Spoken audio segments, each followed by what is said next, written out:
video. You guys know we love our CRF 110s. These bikes are perfect for the track, the desert, your local trails, or for terrorizing your neighborhood like this guy. These bikes are still super hard to get, but we want you guys to be able to join in on the 110 fun. That's why we're giving away this brand new 2022 CRF 110, right, Zach? Oh yeah. Here's how you win. From now until September 15th, every $5 you spend over at workforapparel.com gets you one entry to win the bike. And I know we sell out designs and stuff like that when we do these giveaways, but don't worry, throughout the length of the giveaway, we're going to be constantly restocking as well as unveiling new designs, so check the website out frequently. And whoever ends up winning the bike, if you're local, you're more than welcome to come pick it up. However, if you are not, don't worry, we'll ship it to you. What are you doing? Getting this bike ready to be shipped. We'll get this figured out a little bit better, but head over to workforapparel.com right now and get entered. Let's roll this video. What's up, coach? You guys want to start off the video? We doing some gross stuff today. What's up and good morning, guys. Welcome back to another video. Well, you guys get excited for the Rhino Ranch projects, and I am not excited about this one today. So if you guys remember, 8 months ago, we kind of completed the Rhino Ranch guest house renovations. As you can see, we currently have our tenants living in there. Everything's been working great. Like, everything in there's been awesome. However, just very recently, my tenants sent me a video and said, hey, just took 2 showers back to back, and we noticed a little bit of water seeping up underneath the toilet. And like, plumbing issues are like my nightmare. I am so paranoid about plumbing issues, especially water issues in there, because you guys remember when one of the donkeys ripped off the spigot out of the wall, there was a little bit of flooding, had to do a bunch of damage repair, and I don't want to have to do that. Thankfully, they caught it in time that there was just a little bit of water seepage. However, that means we have a much bigger issue. When we did the renovation, we realized the septic system here was 2 55-gallon drum, like, septic system. Very rudimentary, and maybe for 1 bathroom and 1 shower a day it was okay. However, they were just completely full. So we went ahead and put in a 500-gallon septic system, which is way more than enough for a 1 bathroom guest house. The one thing we didn't do is we never replaced the leach field. So we took that 500-gallon system, tied it into the old leach field. If you guys don't know what a leach field is, basically the way a septic works is you got your solids and your liquids. So your solids go in and they drop to the bottom, then you have your liquids that kind of float up to the top, and then once that gets full, a leach field is basically where those liquids get dispersed out underneath the ground, and then it kind of just soaks back into the ground, and it essentially filters itself back into the ground. Well, I have no idea what the old leach field looked like because, well, it's buried. We did see where it came out, and that's where we tied in, but it could be 5 feet long. It could be 100 feet long, but whatever it is inadequate and obviously not keeping up with the demands of the house. I'm very nervous to see what it is because we have no clue. And based on the 55-gallon drum septic setup that was here, it's probably nothing substantial. And we had kind of assumed that going in, and our plan was to replace the leach field with a new style system called infiltrators, and I'll show you those in a second. I got those in the truck. However, my septic guy that was supposed to pick those up and bring them here, and then we were gonna actually get it all tied in. Well, that never really happened. It was right in the heart of the Rona, so we were dealing with crazy delays on everything, and nobody had them. So he told me about 2 weeks he'd have them, and then he'd come back and we'd dig all the trenching and get it all done. But he kind of ghosted me. I tried calling him the other day, didn't really get a response. So, as with pretty much every trade nowadays, I'm overweighting on people that don't show up, that flake, that don't even answer the phone call. So we're gonna do it ourselves because I show up every day. Now, unfortunately, you know, I went ahead and spread all this gravel all nice and beautifully. The turf was right there. We just pulled the turf up a second ago.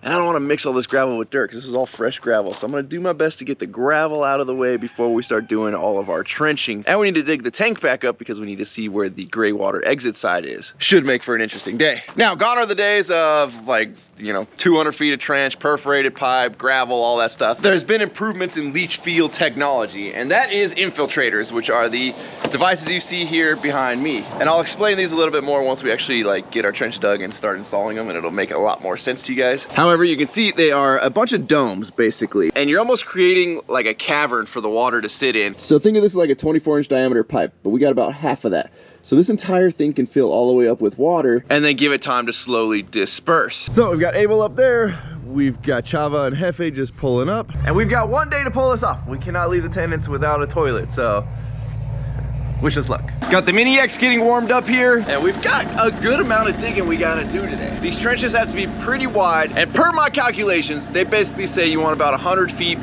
for every 2 bedrooms in the guest house there. And I don't know why they go off bedrooms, not bathrooms, but I guess maybe they assume bedrooms equal bathrooms, I don't know. But septics have always been calculated off bedrooms. We only have 1 bathroom. Now, when you switch over from a standard leach field to the infiltrator chambers that we're using right now, you can reduce the amount of feet that you need by about 50%. So from 100 feet, we're going down to 50. Now, we also got the high capacity infiltrators, which means we can go even less than that, but we're gonna keep it right around 50 feet, which will be two 25-foot trenches next to each other versus one really long one, and I'll explain why in a second. The lid, so maybe the pipas aquí. Okay, so the guys are locating where the tank was. The tank lid kind of lines up exactly with this 4x6 here, and then I think we're about 3 foot past is where the existing pipe comes in that ties into the leach field. I'm gonna jump in the Mini X right now. We're gonna move all of this gravel out of the way and try and keep it as clean as I can. That way I can put it back when I'm done, because I don't wanna have to pay for another load of gravel to come out here, because it is not cheap.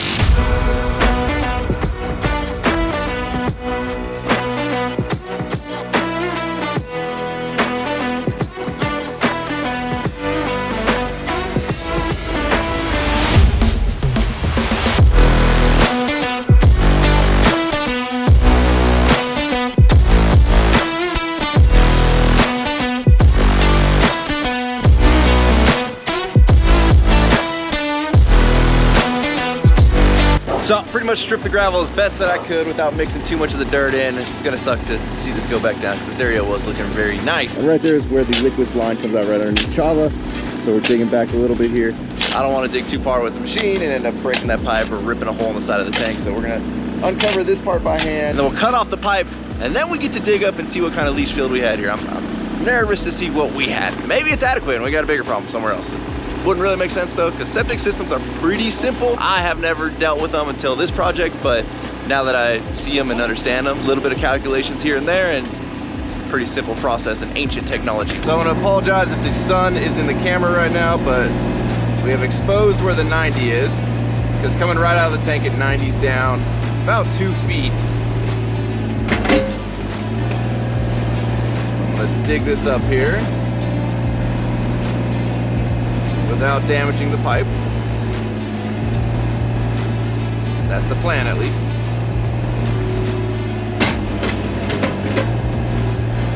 We're gonna be digging out a ton of dirt today. Well guys, didn't take long. We got about, I don't know, 3 or 4 feet down there and started smelling like we were getting close to the leach field. Pretty much right out of the tank, it drops down and it starts leaching. Well, clearly it's not leaching very well. You can see that puddle down there. We have unearthed our problem here. The leach field is apparently a little too saturated right here. And again, I don't know how long this is. It could go 10 feet in the pipe, so all the water's just sitting right here. So now that I'm looking at this, I might actually end up taking this one straight 50-foot run to get this water as far away from the house as we can, versus doing two 25-foot sections. The reason I didn't want to run one way out there is because our dumpster's right there. I don't want the trash truck driving over top of it. However, the infiltrators that are in the back of my truck there are rated for 14,000 pounds per axle to be driven over with just 12 inches of cover. We're gonna have substantially more than that, 2 to 3 feet of cover over top. So we'll have no problem with the trash truck going back and forth. But if you have a real shallow system in your yard, you can see why it would be an issue. If your dirt gets nice and saturated like this and something heavy drives over it, it is essentially gonna crush whatever's underneath it. So I'm gonna keep digging here and let's see what we can keep uncovering. Right now we just found a bunch of pea water. That ain't no fun. Look at all that water sitting there. Check el level, maybe es muy chico. And the agua es todo aquí, no sé. Y ponle un pipa con no hoyos, más afuera de casa, ¿verdad? Más aquí. And then we ponle estes. Y maybe es 25, otro 25. We're gonna keep digging here and see what we find. And I'm hoping that this pipe is just really short and the leach field was really short, so the water just kind of backed up right here. The one thing I'm concerned about is the main electrical comes into the building from that corner of the house up to here. I don't know where. So we don't want to hit that. So I'm going as gentle as I can, but then we got roots from the trees. So sometimes you feel a little bit of tugging. You think it's a root and it could end up being a pipe. Well guys, we haven't found the end of the pipe yet, I don't think. Chava's down in the hole right now. Abel's gearing up with his concrete boots. He does not want to be slopping around into poopy pea water. Chava doesn't care. I'm just kind of scared he's gonna splash me with this right now. He's throwing around the mud. Okay, I'm scared it's gonna splash up here. Oh, hopefully that's the end of the pipe right there. Es todo, papi? So it's kind of looking like there's just two 10-foot sticks next to each other. And that was the leach pit, which is, again, highly inadequate for what we have. Maybe on a 255-gallon drum setup that made sense with one person that probably wasn't showering in there very much. I'm glad to find that it was very small and that we don't have a bigger issue, other than the fact that it was just super undersized. Here's my conundrum. When we go to put in the infiltrators, they need to be put in level. You don't want to put them underground like this, because you're gonna basically have your water run all to one side and you're gonna oversaturate that side, versus if they're level, the water's just gonna slowly travel across the ground. So you've got 4 inches of play, which is that much over the span of 100 feet that you can be out of level with these things. So if we go to do 50 feet right now, that means we have to be level from the bottom over there all the way out over to here, plus or minus 2 inches. Well, this driveway is sloped. So if we start coming across this level, eventually we're gonna be too shallow. Being with how much dirt I had to take out, I don't have room to dig my side-by-side trenches that I wanted to do, so it might end up having to put 25 feet in here, level, bury it, dig another trench over here, and then we'll tie the 2 in together. Está bien, porque este tierra está bueno. We're gonna pull the laser out right now and see if we have enough depth starting here that we don't end up basically hitting daylight by the time we get out to 50 feet. 50 feet would be right here, kind of where I made my little foot mark there. So we need to have enough room underground there that by the time we get to here with this slope coming down, we are still 12 inches below the dirt. So we're gonna get the laser set up right now. We'll check height from there to here, and I'm assuming levels probably about 2 to 3 feet up over here.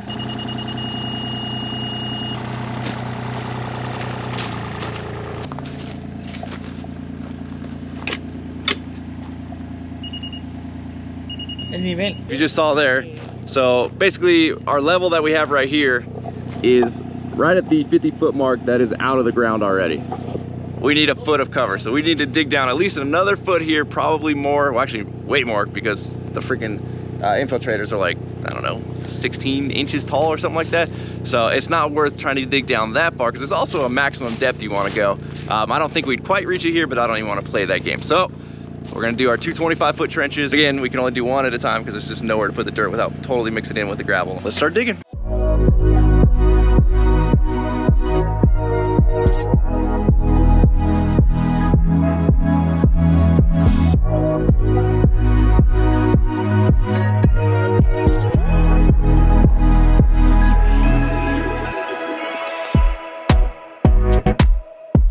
Okay guys, well, we've got, oh yeah, she's still pooping out there. We've got the old leach system out. I don't really know what to do with this right now. It's kind of gross. So basically a traditional leach system, this didn't even have gravel in it, but basically use perforated pipe. You can see all the little holes right there in the bottom of the pipe. You cover it in this mesh, which keeps the roots and stuff from trying to grow into it. And then you basically do a bunch of these in rows of gravel. Yeah. Oh yeah. Mira, todo the pipa's broken. Yo ponle no mucho pressure. This thing just fell apart when I barely set it on the ground here. So, yeah. And she's full of crap and poop and who knows what's in there.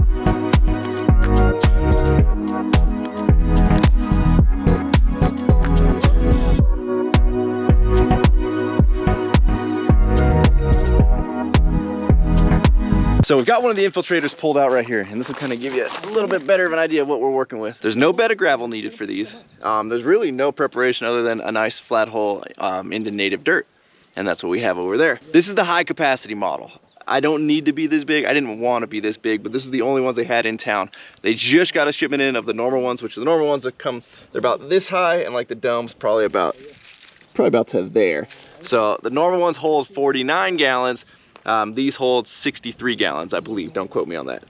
Maybe 67 gallons, something like that. So basically what you're creating is you're creating this like half pipe underground that can really, if it wanted to, fill up with water. There's like a screen, like a patented screen on the side here that you can see how everything's kind of like louvered down. So when you backfill it with dirt, it doesn't get in there. However, once the water builds up, it allows the water to escape if it needs to and if it ends up getting this high. These things are super, super easy to assemble. You literally just drop them on top of each other like Legos. They overlap a little bit. They got these little pegs here to line them up. Put your end caps on, tie your pipe in, backfill, and well, it sure beats the old method of doing leach fields. At least in my opinion. This is also the first leach field I've ever done. And again, these are rated for, I think 14,000 pounds per axle on your vehicle to drive over top of, as long as you have a foot of dirt over top of it. So I think we're well within range to be able to drive just about anything over top of these things once they're in the ground. There's a little bit of a belly in the side of my trench right there. I was trying to dig through a dirty windshield and couldn't really see, so hosed off the windshield. And now that we can see, we're gonna try and get that out. Now the only issue is we are very low on fuel here. I don't know if you can see that. That's pretty low. And we still have to backfill this trench, dig a whole nother trench next to it, and the other trench is gonna be a little bit harder to dig. So hopefully we have enough fuel, but I'm not sure. And if we don't have enough fuel, that's gonna be an hour round trip to go get some fuel. I've got my end caps out here. I'll show you guys just kind of how simple this system is. You take one end cap, if I can separate them here, we've got 4. And it's literally this simple. You take your end cap, you put it over your dome here, and then I don't want to click it together right now, but they do click together with this little tab. Then this is going to be our inlet pipe, and they've already pre-scored it for different sizes. If you're going to do a 3-inch diameter, 4-inch SDR, or 4-inch schedule 40. It's pre-scored, so we're just going to come in with a knife and we're going to cut this out. This is going to be our inlet side. And literally, the pipe just goes in about 2 inches there. That's it. That's all we're dealing with on pipe for this. And then it just basically, you create a big old chamber for the water to kind of run in, fill up if it needs to, and it'll eventually disperse itself back into the ground. There's no gravel needed in the system, no filter cloth, no anything. Like, it's a super simple system. And then they've got a bunch of ports on the side here, and what we're gonna do is we're gonna take this lower port here, and this is how we're gonna connect our 2 sections. So we'll run another piece of pipe out the side, and then if this thing ever gets to, you know, a couple inches up or whatever, it's gonna slowly start to go to the other 25-foot run that we're doing, and then it'll leach out into that area. I think looking at the size of this is way, way, way overkill for the size of the guest house. However, I only wanna do this once. There's about $1,200 into the system that you see so far, and that's literally 12 of these boogers, 4 end caps, and 2 10-foot sticks of 4-inch PVC. Thing that worries me and why I want to like actually do as much as we're doing is we have not tied the washing machine into the septic system yet. We haven't even hooked any of those up. I think even with one 25-foot section here, we'll have plenty of room for the washing machine, but I don't want that to ever overpower the system. So 2 sections it is, and then hopefully we never have to touch this again. But the cool thing about this setup is if we ever do need to add another 25-foot run or whatever, we just dig up one little section, tee off of that, and then we can keep going. Now what's cool is they have this little splash guard right here that you just break off, and then it clicks in right here. And basically what it does is when the water falls from here, it's gonna hit the ground. And typically if you have that much water falling, you're just gonna end up digging a big hole out of the ground. The water's just gonna erode it away. So this little plastic piece sits right here, and the water hits that, then splashes around and keeps from eroding away all of the ground. So cool little thing that they integrate into here. We're also gonna put some gravel right underneath it, just in that area. Again, the system does not require gravel at all, but we wanna make sure we don't erode out where the water is dropping into the chamber. So obviously the infiltrators are significantly taller than just 90ing down, like, I don't know, 20 inches into the old leach field. So from there to there, we've got about 9 inches of fall, which is a lot in 10 feet. So I think we're pretty good height-wise right there. So on top of the little splash guard that's in there, we're gonna throw some gravel up underneath there as well. That way we have extra protection against the ground just eroding away. Especially considering we got a pretty good, we're gonna get some speed coming down there into the pit here.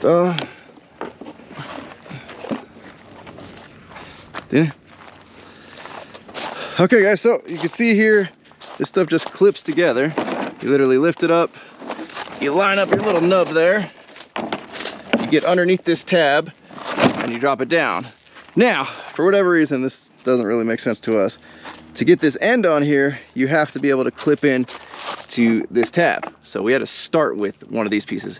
I believe this is backwards, and it should be the other way, because then as we go, we can just lift and drop. Whereas right now, we're working this way, which means we kind of gotta fight to get this piece underneath and then use a screwdriver and pry to get this tab to lock in. Clearly I'm missing something here, but it should start this way. It does say inlet end there. However, the end caps don't really work like that. So at the end, we're gonna end up just notching this. This will sit on there and the dirt will hold it in place. I'm not really worried about this end. All right, boy, no problem. Bien. As we're going, we're just throwing a little bit of dirt on the joints to hold everything in place. And the cool thing about this stuff is if you need to like radius it or anything like that, you have a pretty good range there that you can start to turn these if you need to curve around a tree. If you're like me and you're looking through a dirty windshield and you dig your trench a little bit curved, this stuff will curve right along with it. All right, guys, well, the first section is done. Abel figured out that if you slide that end cap out underneath, it locks together pretty well there. So now we're gonna backfill this. I mean, the longest part of this whole ordeal is digging it because it all went together pretty freaking quick. We're gonna backfill all the way up to where we're gonna make our connection. So we won't fill here, we're gonna leave this open. We're gonna use that hole in the bottom right there, and that's gonna shoot across. We'll have to dig the other side just a hair deeper, that way there's a little bit of fall to that side. I know we're gonna have way too much dirt, especially considering like we now have a void under there. So obviously all that dirt that would have filled that void is now up here. Plus when you dig dirt out, it fluffs up. So even if we try to put this in the exact hole we dug it out of, with nothing in that hole, you'd still end up with a little bit of extra unless you really compact it really, really good. And so I think what we're gonna do is we're gonna use that extra dirt to fill this planter over here that I built a long time ago and we've just never filled. I'm gonna have Chava run some block on the backside here, and that'll create a gap. That way we don't have wet dirt touching the stucco, because we want to make sure everything's waterproof. We do have Princess the peacock in there. She's very dirty. She is sitting on some eggs. We're gonna have to move you and your eggs. And PETA's probably gonna get mad at us. However, she needs to move. The problem with the peacocks laying eggs and having babies is the babies don't last more than 2 days. The crows fly down, see them, grab them, and take them. We raised one peacock, if you guys remember right when the fires came. Right before that, we had found one of the peacock chicks swimming or stuck inside one of the water troughs, couldn't get out, it was super cold, so I pulled it out, got it dry, got it warm. We raised it all the way up to full grown peacock, released it, and well, the other peacocks didn't exactly want it, and its crew didn't show it that you got to sleep in the trees at night, and within 3 days a coyote got it. So we don't want to go through that anymore. We're gonna move your eggs, we're gonna move you. If you take to your eggs, cool. If not, you know, no hard feelings, Princess. We don't need any more peacocks. You guys poop on everything. Can I pet you? Can I pet you? There you go. There you go. You're being nice. Oh.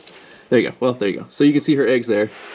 She's probably not very happy about me petting her. She does get up every day. She comes down to my bedroom window, screams at me and says, I'm here, give me some food, and then comes back up to the guest house and just lays on her eggs. Our infiltrator is nice and locked in. We're gonna use the Mini X now to backfill, and then we're gonna use some water and compact as we go.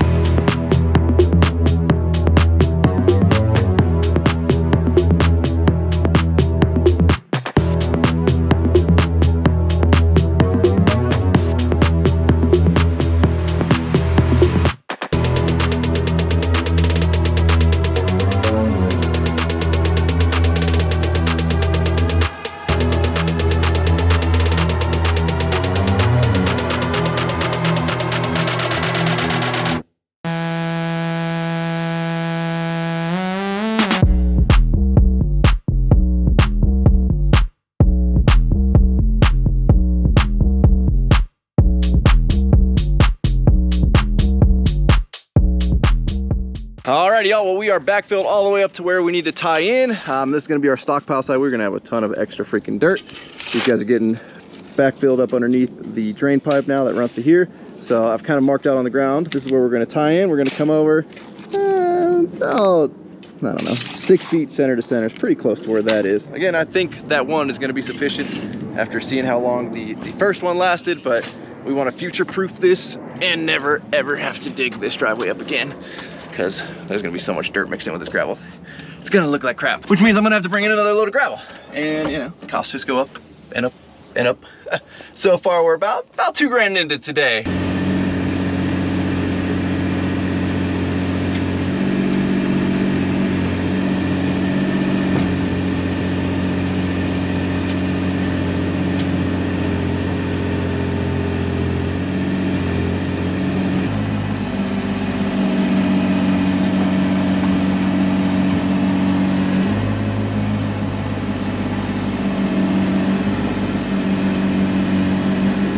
I am not sure how, guys, but we got the entire second trench dug, and we've been on empty like this entire time. We were on empty when we finished that one before we even backfilled. Freaking Mini X's are so fuel efficient, but I was definitely having a baby here. I know we're getting really close to the end of this tank. Go ahead, try and grab her, see what happens.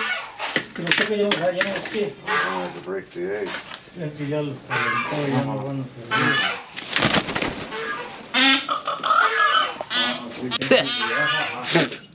Ate a little bird wing there. So Princess ain't gonna be too happy about us. We'll move her eggs somewhere close by. Now I don't know if this is gonna work, but I'm gonna do my best here. We're gonna relocate Princess from the safety inside the wall here, because our tenants do have a dog. We built a little barrier here. I'm trying to move her eggs over to there. Will she still want them? I don't know, but she leaves them every day, so hopefully, you know. I've heard the old touching bird eggs or a bird's nest is a myth. Here's the new nest. If it works, it works. We got some fresh diesel for the old girl here. Get in there. Go. While Abel's getting the infiltrators put in the front there in the second trench, we got Chava over here Just setting some block in there. I wasn't really prepared to do this today, but I figure we're gonna have a ton of extra dirt. Not that this is gonna use anywhere near how much we're gonna have, but we might as well burn some up and throw it in this planter that we built. However, I don't want all the dirt up against the house, even though it is stucco and it's technically waterproof-ish. I'd rather not have a bunch of wet dirt up against the house. So we're just gonna lay some block in here. It's gonna be our little buffer. He's setting it on a bed of mortar just to get it level. And then from there, he's just gonna dry stack it. So it's not gonna be like when we build block walls right here where there's mortar in between each layer of block. We're just gonna literally set these on top of each other dry. We'll end up filling it with gravel, and that'll create a nice barrier to keep the water off of the house, and all the dirt's gonna hold it in and lock it in. We've got all the inspectors coming to take a peek, look at what we're doing. Everything look good, guys? Good, good, good, good, good, good, good. Uh-oh, oh jeez. Something must be wrong, they wanna come talk to me. You wanna see the camera? Yeah, that's a camera. Oh. Are you mad I'm filming you? Oh, geez, oh, your buddy wants to be on camera there. Oh, got ahead and made the tie-in here. I think it's gonna come in pretty fast, being that we have, you know, quite a few inches of fall that way. A lot of it's gonna shoot that way, and then if it comes up about an inch or two, it'll start to trickle into this one, and then, you know, we can share this entire system. Hopefully it's as overkill as I think, but I believe it is. So yeah, we definitely had it backwards on the first one. However, everything's locked together, so it's not like it freaking matters. There's no pressure here or anything like that. But now they'll clip together even easier. Now you guys can see, you just pick it up, yep, 45. Underneath that clip, there you go. Drop her down, easy. Yeah, ultra. So sad. There you go. The system's pretty rad, guys. I don't know, once you get your tie-in up there, it literally takes like a minute and a half to lay all these things in. So the longest time it takes is to dig it and backfill it. So we are pretty much ready for backfill. Everything's tied in over there. Hefe's compacting around the pipe that ties the two together. Just gave my tenant notice. We are all hooked back up. She is free to flush again. They only had to go 5 hours without toilet service today, and honestly, you can use the toilet, you just couldn't flush it. That's how you landlord. You jump on things, you get it done right. You don't do it cheap. So there's no further issues for your tenants. Good to go. Saw Papa Rhino jumped in the Mini X there, working on getting everything backfilled, but our tenants are back up and running, and I'm pretty sure we have alleviated the issue and made this setup 10 times better. Well, Papa Rhino got over playing backfill guy real quick, so we're back to doing the backfill. Getting this part nice and compacted. Stable's on the water here. And I got good news about the Peacock. I'll show you in a second. We're gonna use the severely underpowered mini truck since it's got a dump bed, and we'll see if we can haul like 5 or 6 scoops out of here at a time. This whole wall on that back side over there, that backyard wall, is gonna get backfilled. So we might as well just start stockpiling dirt over there. We'll end up using it to backfill that wall. Since we're gonna be using it as a dump bed, we'll pull our removable hitch there out, drop in our block off plate. We'll take the tailgate off now because it'll fall off. Now, if this thing was running right, I bet it can haul quite a good bit of dirt in her. My dump truck driver's a little confused. He's gonna get stuck right here, watch, in the gravel. Oh, digging in, digging in, digging in.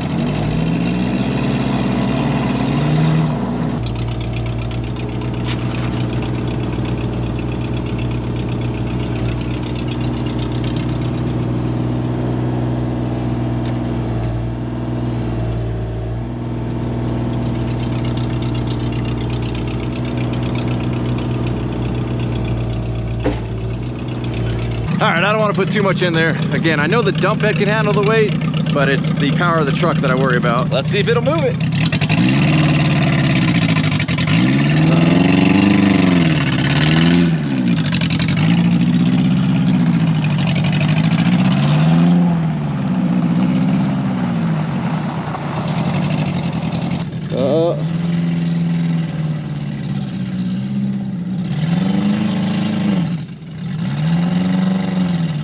Mini truck does not sound happy. Gotta get a running start. Gotta get a running start. Back up, get out of that ditch.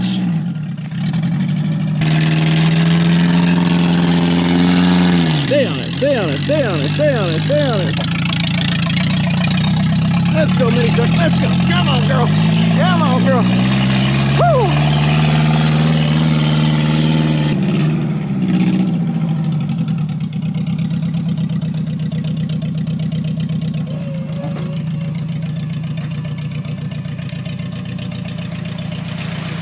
Oh yeah.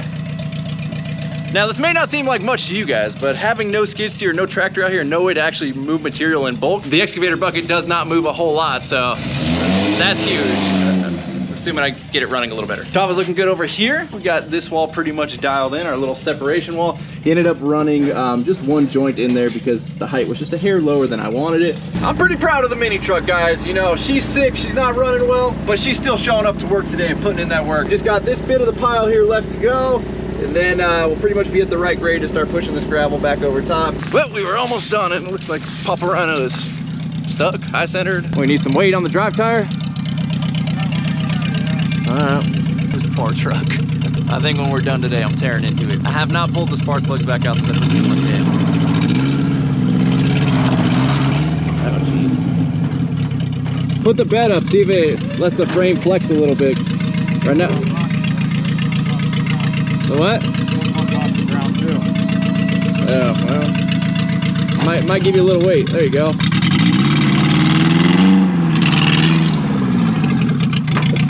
Go.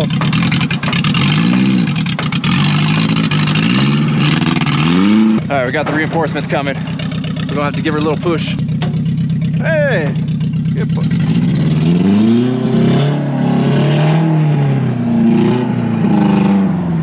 Nice stuff. Okay guys, the license plate didn't survive. Okay, our subgrade is looking good. We're down to the right height. The guys are spreading up there by hand. I'm gonna use the machine and push some of this gravel. Again, I don't think we're gonna have enough gravel to fully cover the dirt because a lot of it got mixed in, but we'll do our best to make it look as good as we can right now.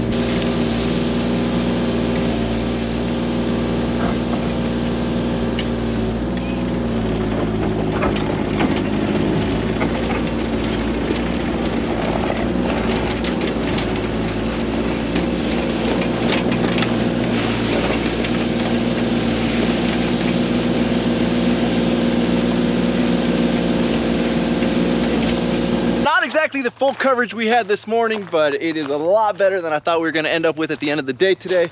You'd be really hard pressed to tell we did any work here for how torn up we had this driveway. Very stoked with how this went back together. Let's go show you guys Princess's update over here. So much to my surprise, guys, Princess, well, she moved her eggs from there to over to there, but she is back. I did not think that was going to work at all. I thought she would just be pissed. Her eggs were just going to live here. Great mom. Hopefully your kids survive. We don't know. Chava got this wall all done. My original plan was I was going to put Hardy back there and kind of separate the two, but being that we had a little bit of extra time today, might as well do this. It doesn't need to be a big planter, so this will be perfect. And then by the time we throw some like mulch over top, it'll kind of hide everything there. The whole reason we built this planter is because we had to run the plumbing outside of the stucco instead of running it through the slab and like cutting the entire slab open when we did our quick little remodel here. The plan was to hide the plumbing, and I think we were doing a great job there of hiding those two drains coming out of the wall. Now, pretty shortly here, we are going to be jumping back on the guest house project. We're actually doing a tenant swap here coming up soon. And once these tenants are out, we're going to go in there and completely renovate the backyard, or I guess I should say we should finish the backyard. Now that everybody's gone, the mini truck has cooled back off. I'm going to pull these spark plugs again and see if we can't get to the bottom of what the heck is going on with this thing. This engine is a genuine HYPERLITE. And I've been able to find these blocks for sale from China, but I can't find a complete engine. And the guys that sell the blocks say they won't sell the complete engine because there's all kinds of export paperwork that gets kind of crazy when it's a complete engine versus just the block. I don't feel like the block is gonna be enough. I feel like I'd want just a drop-in engine ready to go. And everybody says, Ryan, engine swap it. Engine swap it. You've said that for all of my vehicles. Engine swap it. It's not that easy. You find a small little 4-cylinder that's gonna fit in here, and then it's not going to mate up to the transmission, so we're going to need an engine and a transmission. Then the motor mounts are going to get weird. Is it going to mate up to the radiator? Is there going to be room, or we're going to have to put a new radiator? At that point, we're fabbing all kinds of stuff up. Then is that going to mate up to the rear end? I don't know. Like, engine swapping sounds really easy. There's so much freaking crap that goes into engine swapping. All right, plug number 1. Looks like she's got a good bit of oil on her there. Now, supposedly there's these little anti-foul sleeves that you can put in, and basically when you've got a blown head gasket or whatever's causing oil to get in there, these anti-foul plugs basically drop in, I believe, before you put the spark plug in. The spark plug then goes in there, and it's basically a cage that protects it from oil getting on the plug and fouling it, but still allows it to combust the gas. Sounds like a horrible last-ditch effort for an engine, but we might be needing those. Well, plug number 2 doesn't look that bad at all. I see no oil around the ring there. Doesn't look super black. Maybe we just got one bad cylinder. Granted, the fact that there's oil on the plug is probably a pretty big issue. Third one we pulled out, she looks pretty fouled there. She's pretty dark, has more oil around her, so far 2 cylinders. Just pull the 4th one out. The 4th one does not look bad here, so number 1 and number 3 are bad. 2 and 4 seem to be fine. So I'm gonna run to the store. I'm gonna grab some spark plugs. I'm gonna see if we have the anti-foul little plugs, put those in. That might be the fix, or at least the band-aid that I need. So we're gonna wrap up this video, but there's a good lesson in today's video. A septic guy would have made great money off me today for a job like this, which would have been for them probably a cakewalk, especially considering I probably had it all dug before they showed up. I don't understand why nowadays trades don't answer their phone. Oh, my phone's ringing right now. I should probably answer that. Okay, got my phone call handled. But yeah, trades these days, like, it just seems like nobody answers their phone anymore, and I get it. There's so many spam calls. I'm very similar in that. However, if you leave me a voicemail, for the most part, I'm gonna check it and call you back. I called, texted my original septic guy, no call back. Called a new septic guy, left a voicemail, no call back. I don't know what's going on these days. Even if you're too busy, a call back is cool and be like, hey man, we're booked up till, you know, whatever day, or we're booked out for the next 2 months. Cool, because at that point, I respect you, thank you for letting me know, and I'm still gonna probably call you back in the future. If you completely ghost me and never call me back, you're done. I've moved on to somebody else, / I'm gonna figure it out myself. So as far as I'm concerned now, we are certified septic guys. There's not a whole lot here at the ranch we can't handle anymore. I still don't enjoy electricity, so we don't really mess with that one. And you know what? If the dang old septic guys don't answer their calls, I might just start doing septic systems. New ones though, new ones. I ain't climbing in your old tank. But with that, we're gonna wrap up. As always, thank you guys so much for watching. If you're not subscribed already, please click the subscribe button now so that you do not miss out on any future content. Don't forget to give this video a like, get a thumbs up. Don't forget to check out workforitapparel.com, because if there's anything you want in this life, you gotta be willing to work for it. Don't forget, we still have our 2022 Honda CRF 110 giveaway going live. Every $5 you spend gets you 1 entry, so go get entered. You could literally win a brand new dirt bike for $5. It's pretty rad. You guys are the best. I'm out. Damn.